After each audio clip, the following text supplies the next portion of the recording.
Welcome to the Quench Life Podcast. My name is Jillian, and I'm so excited to introduce to you today Danielle. Hi, thank you who for has having me. come screaming from work to talk to us. Yes. Welcome to the podcast. Thank you. Thanks for having me. So why don't we start just an overview of your fitness journey? What's the goss on how you've worked out, like just throughout your life and different things of that nature? Sure. So I was very athletic growing up. Played a lot of sports, came naturally to me, got married, ended up moving all over the country and kind of let myself go to take care of everybody else. So September 2019, I was smoking and literally threw them away and went, that's it, I can't do this anymore. And I had smoked for about 15 years, never touched it again. Mm-hmm. So Christmas 2019 comes around and, you're taking pictures and all that. And I'm looking through them after my parents have returned back from Florida. And I'm like, holy moly, what did you do to yourself? And I was totally disgusted. And I went, nah, I need to do something. Thought about it. New Year's Eve comes around, overindulge in food, overindulge in alcohol, and went, New Year's Day, I'm like, I need to do something. Mind you, I had a membership to another gym on the Cape for 8 years and had walked in once, looked around and walked back out and went, not for me. Yeah. I happened to be on Facebook on January 12th, 2020, and this ad for this gym pops up and it says welcoming women, and I went, oh, what is this, and I sent a message over and I said, oh, we'll just say, you never hear back. Yeah. Within 40 minutes, I got a message from Jillian and she said, hey, come on down and check us out. And I said, okay, I'm working, but I can be there this afternoon. Sure, I'll wait for you. And that was it. That was the beginning of my journey, was January 2020. And I have tried to work out at least 3 times a week. Mm-hmm.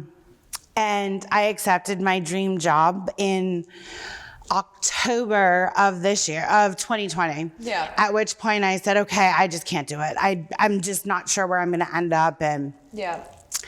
Got a membership to this big box gym near my work and worked out there 4 days a week. And when every time I left, I was like,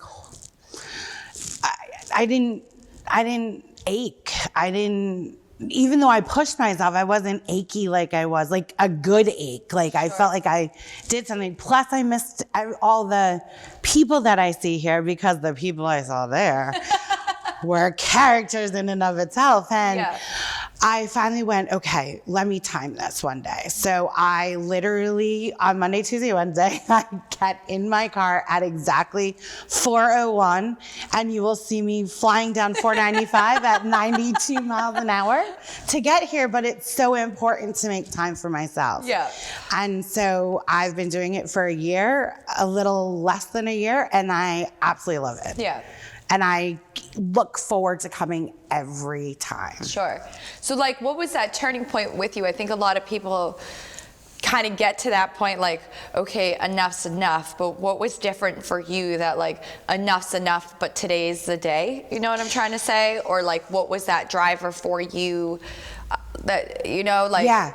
I think a lot of us say, okay, I'm gonna stop that, or I'm gonna do that tomorrow. But what I always admire about you is you're always nope, this is whatever, line in the sand, not doing, and then you move forward with that. So what is that? I've always kind of been a person that's it. I can't dwell on the past. I did it, or whatever the situation is. I've done it. I need to move on. We need to put it in the past, because if not, I'll just keep festering on it. So quitting smoking, I can't even tell you, my mother was on my case for literally 15 years to quit smoking.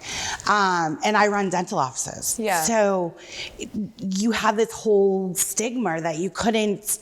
So all of a sudden one morning, I don't know what happened. I just went, that's it. And then when I found Quench, I came in, and I'll be honest, the first day I think I had a panic attack 3 times in the parking lot. And I was like, well, I can't walk in here. I'm fat, I'm this, I'm that. You know what my daughter said to me, and I'll never forget this? you're not going in to eat a Big Mac, you're going in to lift weights, and everyone else is going to be doing the same thing. And I went, "Yeah, that's true.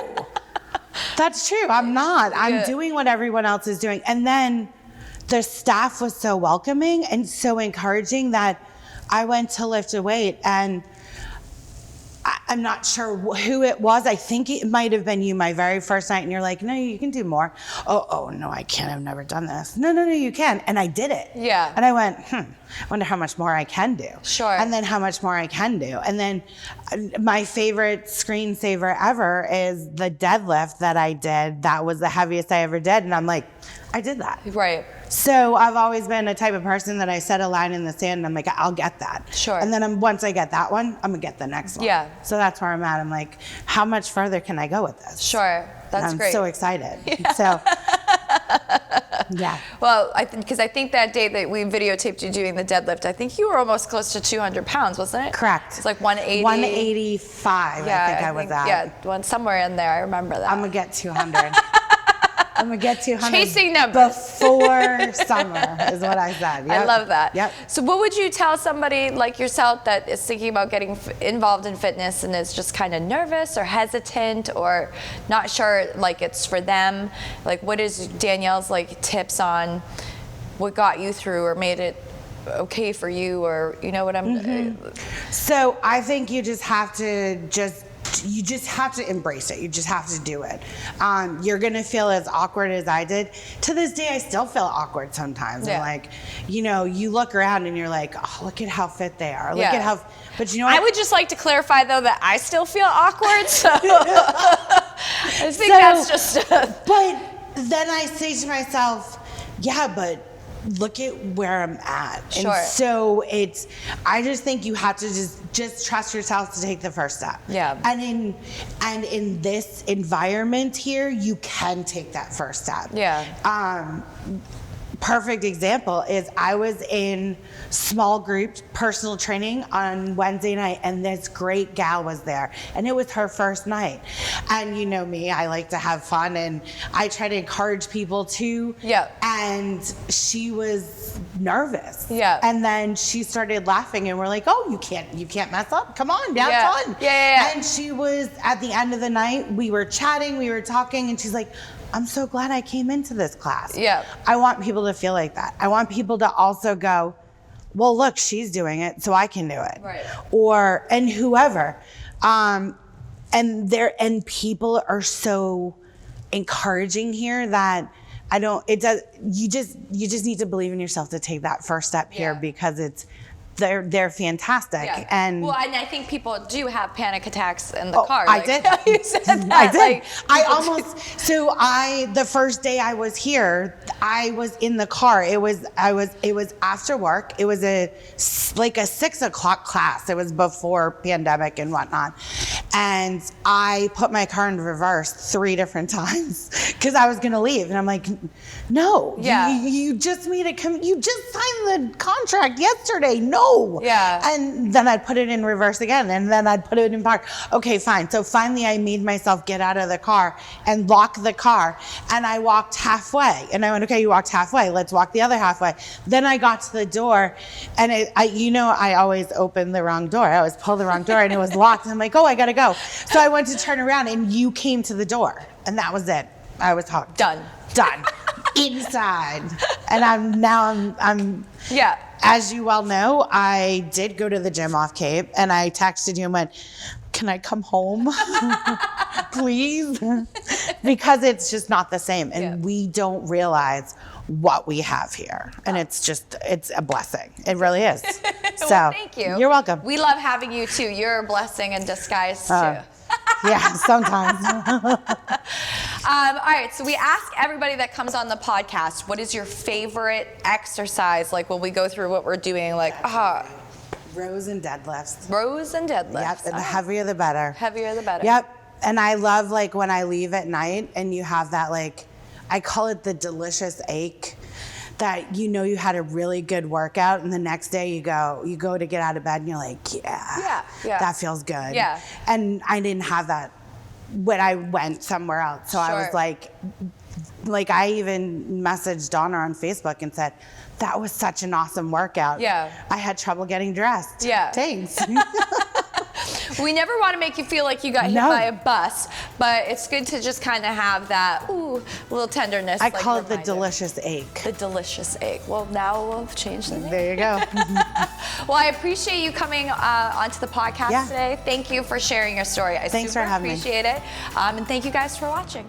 There's so much information about what women should be doing to stay fit and healthy, it makes it hard to know what information is right.